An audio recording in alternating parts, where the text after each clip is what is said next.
Isang maganda at mapagpalang araw sa iyo, Sir Seth. At sa lahat ng mga tagapakinig sa channel na ito. Sana ay magustuhan ninyo ang kwentong ibabahagi ko. At naway tapusin niyo muna ang pakikinig nito. Bago husgahan.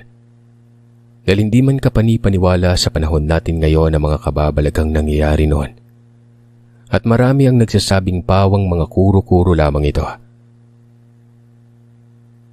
Nakakasigurado ko, Sir Seth, at masasabi ko sa inyong totoo ito. Nangyari ito sa aming pamilya noong naninirahan pa kami sa isang paanan ng bundok sa lugar ng Northern Samar. Matagal na panahon na ang nakakalipas. Nasa edad 16 na taong gulang pa lamang ako.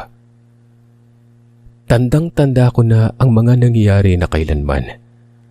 Tumatak na talaga sa isipan ko at nagbigay sa akin ng trauma. Tawagin niyo na lamang po ako sa pangalang Ara. Panganay sa aming 5 magkakapatid. Kasama na ang sanggol na nasa sinapupunan pa lamang ng aking ina noong mga panahong yon. Bago pa man kami napadpad at naninirahan sa isang baryo sa Northern Samar, nakatira kami sa lugar ng Davao. Doon na ako ipinanganak at lumaki. Dahil doon ang lugar ng mga angkan ng aking inang si Mateth. Pero nang masawi ang mga magulang ng aking ina at naipagbenta ang mga lupain nila. Maraming utang na naiwan kasi yung mga yon. Napagpasya ng aking amang umuwi sa lugar nila sa Northern Samar, kung saan naman naninirahan ang mga magulang niya. Matagalang pagpapasya pa ang ginagawa ng mga magulang ko. Dahil batid ng aking inang liblib ang lugar na kinatitirahan ng mga magulang ng aking ama nun. Minsan na kasi kaming napadpad doon at masasabi kong may kalayuan ito mula sa mataong parte ng baryo.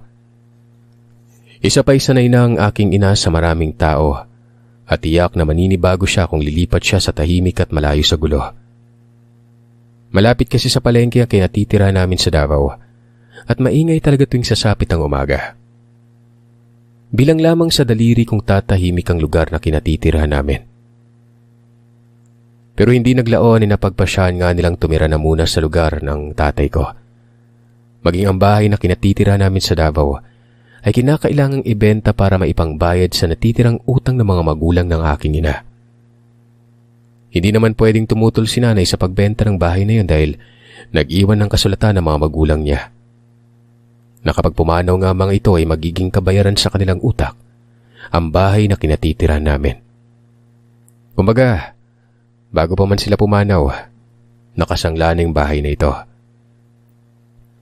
Sa dami kasi namin noon at sa hirap ng buhay ay tiyak kakalamang sikmura namin kapag nagpumilit ang aking ina na masunod ang kagustuhan niya. Kinakailangan na kasi naming mangupahan kung mananatili kami sa Davao. Gayong lumalaki ng pamilya namin at tanging ang aking ama lamang ang naghahanap buhay para sa amin. Ipinagbubuntis pa ng aking ina noon ang bunso naming kapatid kaya mahirap talaga kung susumahin. Sunod-sunod kasi kaming magkakapatid at pawang mga wala pang muwang kung paano kumita ng pera. Ako nga ang panganay sa amin. Ang sumunod ay si Doday na nasa 10 taong gulang pa lang. At ang dalawa ay kapwa lalaki na sa 7 taon at 4 na taong gulang. Hindi kami kakayaning itaguyod ng aking ama kung mangungupahan pa kami sa syudad. Maselan din kasi ang pagbubuntis ng aking ina kaya natigil ito sa pagtatrabaho sa palengke. Wala nang ang ibang pagpipilian pa si nanay kundi sundin ang nais ng aking ama. Kung saan nakatira ang lola ko na si Lola Simang na nanay ni tatay, doon kami tutuloy. Mula Davao ay bumiyahe kami patungong Northern Samar. Nasasabik pa kaming magkakapatid noon na makarating agad para makita ang abuela namin, na matagal na panahon na naming hindi nasisilayan. Makaraan ng napakahabang pagbiyahe, bitbit ang mga bagahe namin ay sa wakas. Narating din namin ang destinasyon namin. Sa bayan pa lang, namili na kami ng mga kakailanganin namin pagdating sa bahay ng abuela ko. Pinaananahanan na kasi kami ng aking inang bumili na dahil tiyak niyang malayo ang tindahan sa kinatitirahan namin. Marami na nga kaming bagahe, Mas dumami pa dahil sa mga binili ng aking ina. Talagang malalaman agad ng ibang taong nag-alsabalutan kami kapag may nakakita sa amin dahil sa dami ng dala. Halos hindi na nga ito magkasya sa tricycle na sinakyan namin patungo sa baryo eh. Nang makarating kami sa paroroonan ay nanibago talaga ako. Lahat ng nasa paligid ay bago pa lang sa paningin ko. Ibang-ibang lugar na ito kaysa sa kinalakihan ko na magulo at maingay. Mabaho pa dahil malapit sa palengke. Sa lugar na ito ay napaka-presto ko ng hangin at napakagaan sa pakiramdam. Kahit saan ka lumingon ay purong luntian na makikita mo. Idagdag pang ang bahay na kinatitirahan ng abuela ko ay nasa 2 palapag nun. Gawang ang mga poste nito sa naglalakihang troso. Ang dingding naman ay pinagtagpi-tagping biniyak na kawayan at gawa sa anahawang bubungan. May kalakihan ito na kakasya ang malaking pamilya. Kahit na nasa 2 palapag na ito ay meron pa din itong silong na sa tingin ko ay kasya ang 3 taong gulang na bata. Doon nakatambak ang mga kahoy na panggatong at iba pang kagamitan ng lola ko sa pagsasaka. Doon din nakatali ang ibang alaga niyang manok. Mitikuloso si lola dahil kahit na ganun lang ang bahay niya, malinis. Wala ka makikitang kalat sa paligid at nakaayos sa mga halaman niya sa labas na bakuran. Tuwang-tuwa pa nga ito nang makita niya kaming mga apo niya. At nalamang doon na kami titira. Mabuti at naisip niyong dito na. Nang sa ganun ay may makasama naman ako at makausap. Matagal-tagal na rin wala akong nakakasama dito. Wika ni Lola, habang nasa pagkainan kami at kumakain ng hapunan. Anong ibig mong sabihin, Nay? Takang tanong ng aking ama. Magmula nang magtrabaho ang kapatid mo sa kabilang bayan bira na umuwi dito yon. Dinadalaw-dalaw na lamang ako kaya mag-isa na lamang talaga ako dito. Ano pong trabaho ulit ni Manding sa bayan?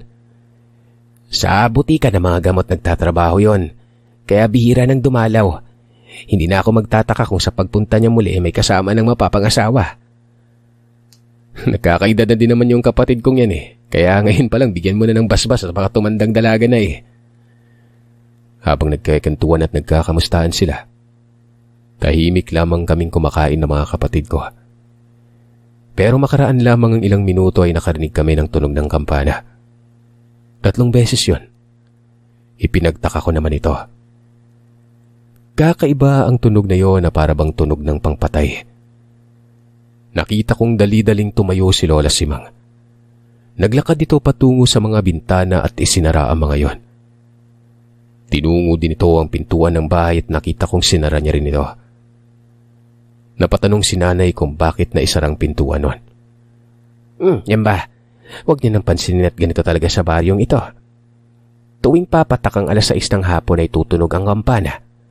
Hudyat para isara na yung mga pinto at bintana ng mga kabayan.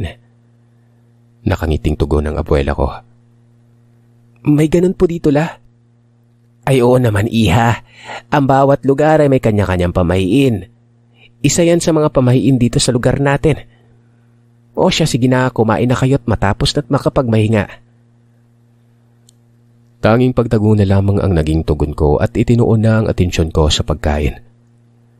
Tuloy din naman ang pagkikwentuhan at pag-uusap nilang matatanda na parabang wala lang sa kanilang nangyari.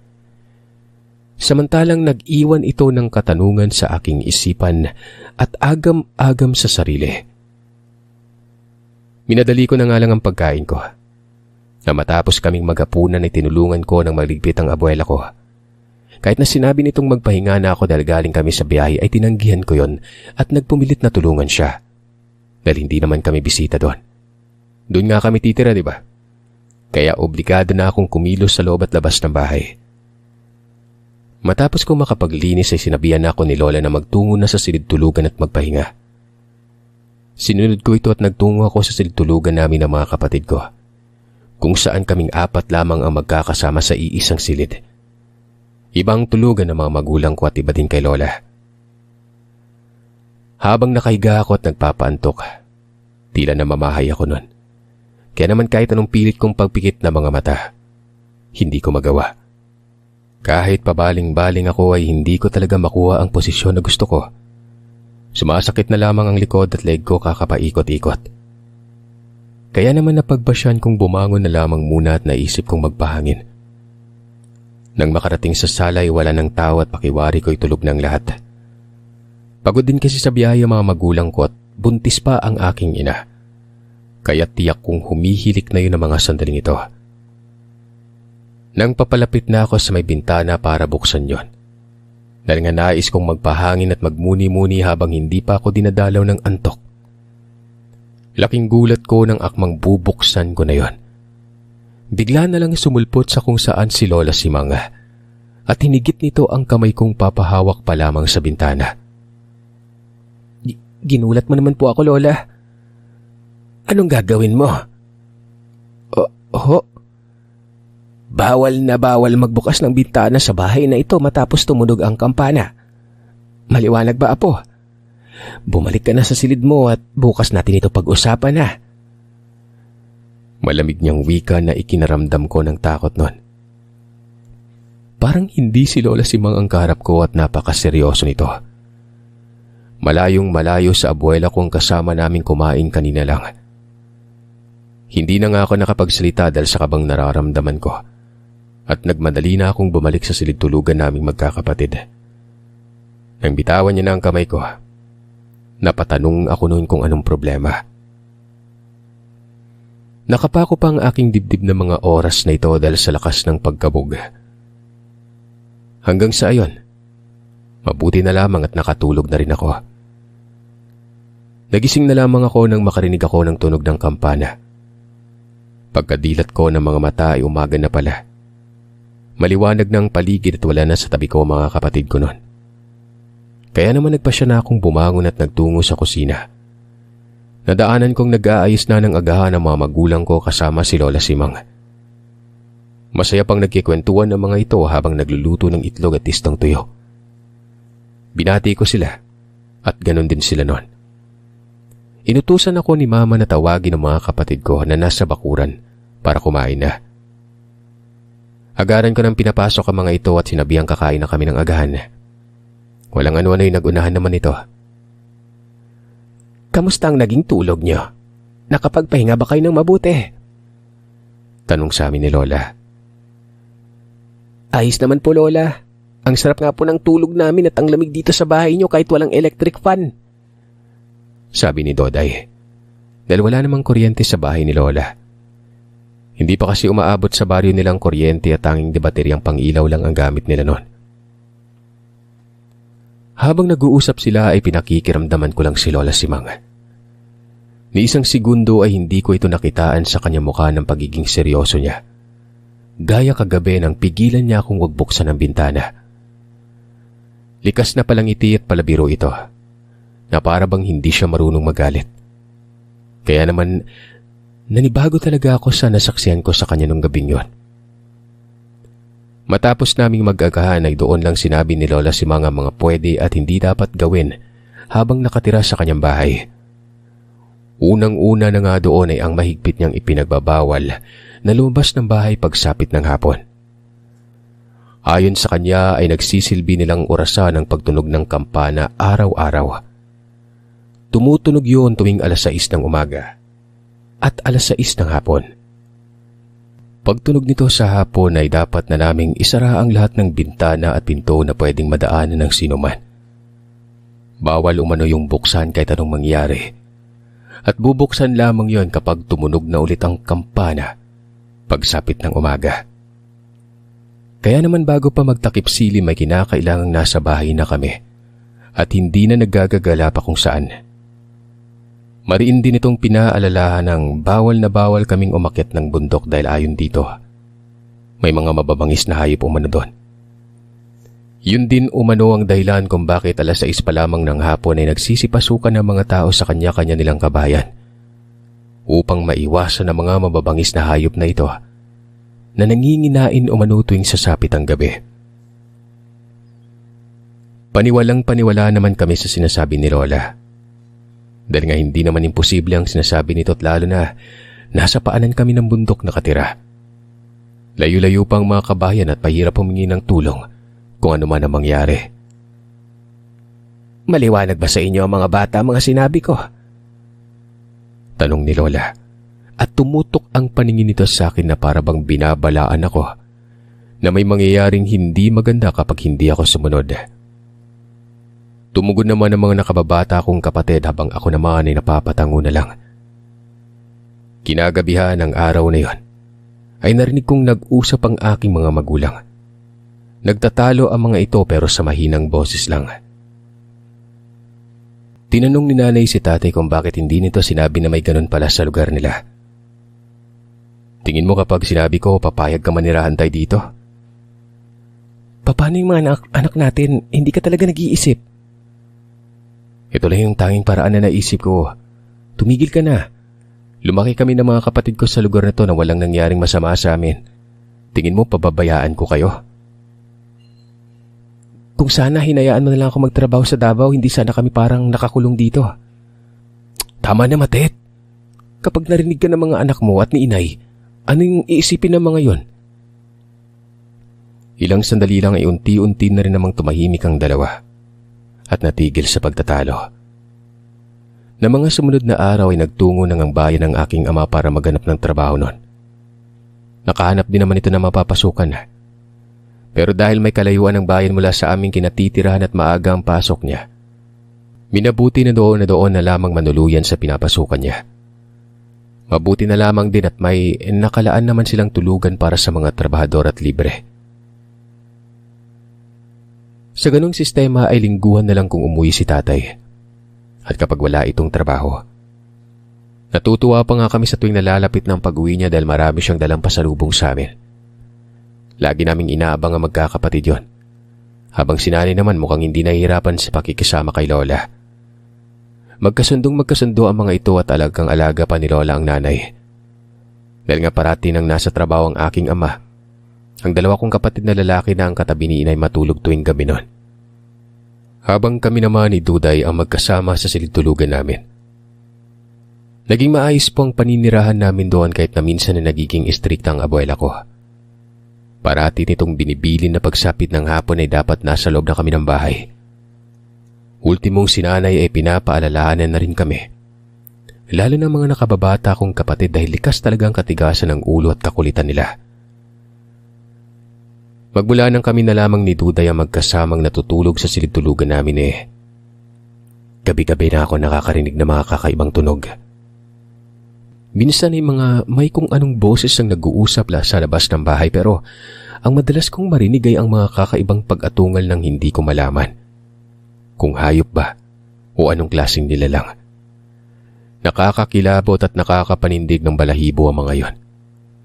Sa tuwing nakakarinig naman ako ng gano'n ay namamataan kong nag-iikot sa buong bahay ang abuela ko.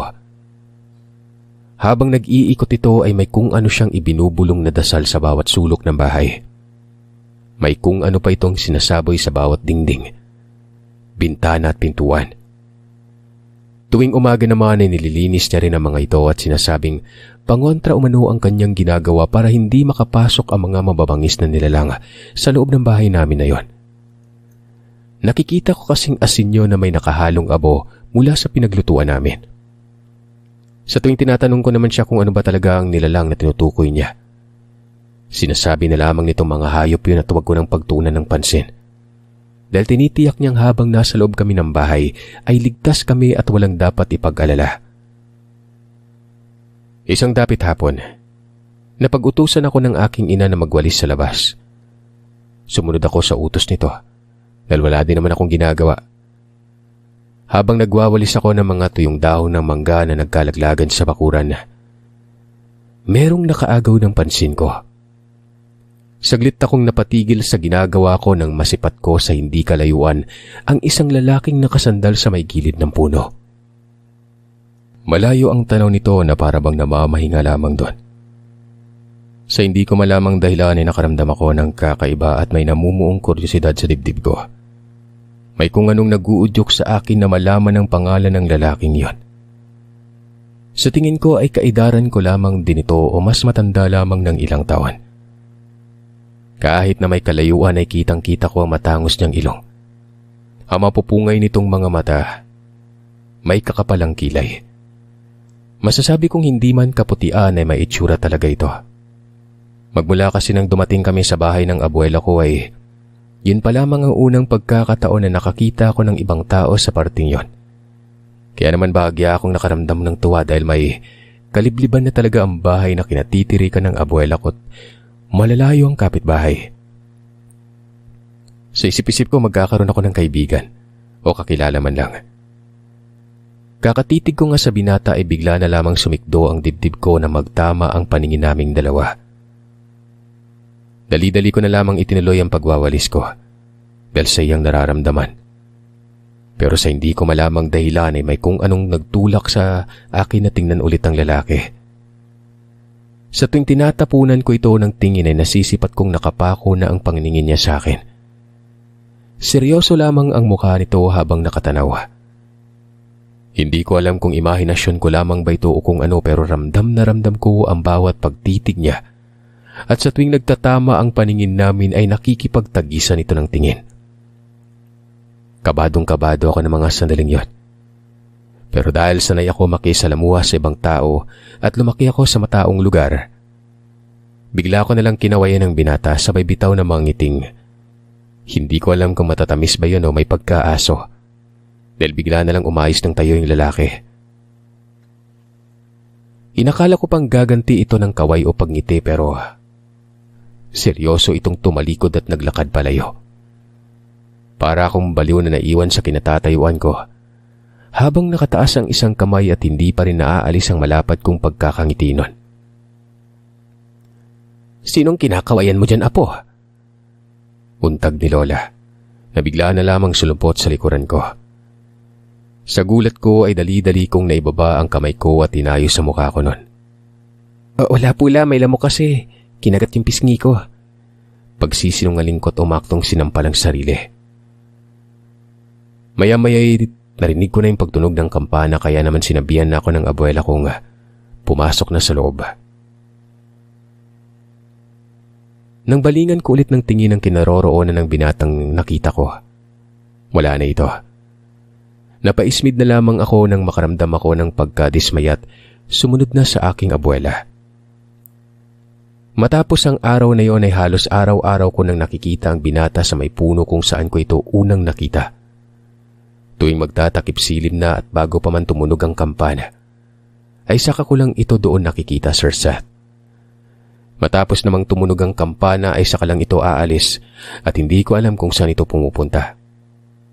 Magpaganon pa man, isa lang ang natitiyak ko doon. Yun ay ang kagalakang nararamdaman ko tuwing nakikita ko yung binata. Hindi ko na nga alintana ang mga kakaibang tunog at ingay na naririnig ko tuwing sasapit ang gabi. Nung una ay yun ang dahilan kung bakit ayaw kong tumira sa lugar na yon, pero nang madalas ko na makita ang binata, tila ba bigla na lang nawaglit sa isipan ko ang mga katakatakang napapansin ko sa paligid. Makaraan ng ilang linggo, panaka-naka ko na lamang na makita itong nagagawi sa may puno. Madalas itong wala doon at swerte na lamang kung makita ko ito ng isang beses sa isang linggo. Hanggang sa ang panaka-nakang yun ay tuluyan ng hindi na nagpakita. Mahigit 2 buwan ay hindi ko na talaga ito nakita pa. Hindi ko alam kung bakit hindi na mawala-wala sa isipan ko yung itsura niya. Na noong mga panahon na yun ay hindi ko lubos matukoy kung ano ang dahilan at bakit hindi ko siya makalimutan. Hindi ko nga nagawang malapitan yung lalaking ito at malaman man lamang yung pangalan niya dahil sa iyang nararamdaman ko. At tanging pagtanaw lamang din ang nagawa ko noon. May kung ano talaga sa loob ko na nagdanais itong makita. Kahit anong pigil ko ay tila ba mas lumalayo na parang apoy na mas nagliliyab. Sa bawat pagdaan ng araw na hindi ko nakikita ang lalaki ay nakakaramdam ako ng kalungkutan. Inisip ko pang baka nababaliw na ako dahil kung ano-anong senaryo na lamang ang pumapasok sa isipan ko noon. Kasama ang binatang ni hindi ko man lang alam ang pangalan. Pero ganun-ganun na lang kung tumatak sa isip ko. Hanggang sa isang araw, laking tuwa ko nang biglang makita ko siya muli. Nagpapahinga ito sa may puno hindi kalayuan sa bahay namin. Sa pagkakataong ito ay natitigan ko na ito ng mas matagal dahil nakapikit ito habang nakasandal na parabang natutulog. Abot tenga ang ngiti ko't hindi ko yun ipagkakaila. Dahil yun ang unang beses na nakaramdam ako ng ganung kagalakan ng mga panahong yon. Dahil wala sa bahay ang mga kapatid at abuela ko ng araw na ito, at kaming dalawa lamang ni inay ang naiwan, ay malaya akong nakalabas ng bahay. Tulog kasi si nanay at hindi ko na ito inistorbo pa. Gayong malapit lang din naman ang pinuntahan ko. Habang natutulog ang binata sa tabi ng puno, dahan-dahan ko itong nilapitan sa hindi ko malamang dahilan. Kabadong-kabado pa ako ng mga sandaling yon. Pero sa kabila nito ay tila ba abot langit ang saya ko. Himbing na himbing ang pagkakatulog niya sa may puno dahil hindi man lamang nito naramdaman ang paglapit ko. Nang tuluyan na ako makalapit sa kanya, saglit ko pang tinitigan ang mukha nito na sa puntong ito. Mas lalong gumwapo sa paningin ko. Sa hindi ko malamang dahilan na bigla na lamang gumalaw ang kamay ko at akmang hahawiin ko na ang buhok nitong bagyang nakatabon sa mata niya. Pero bago pa man dumapo ang kamay ko sa mukha nito ay nagitla ako nang bigla siyang nagising at nahawakan niya ang kamay ko para pigilan. Doon lang ako biglang natauhan kung ano ba talaga ang ginagawa ko.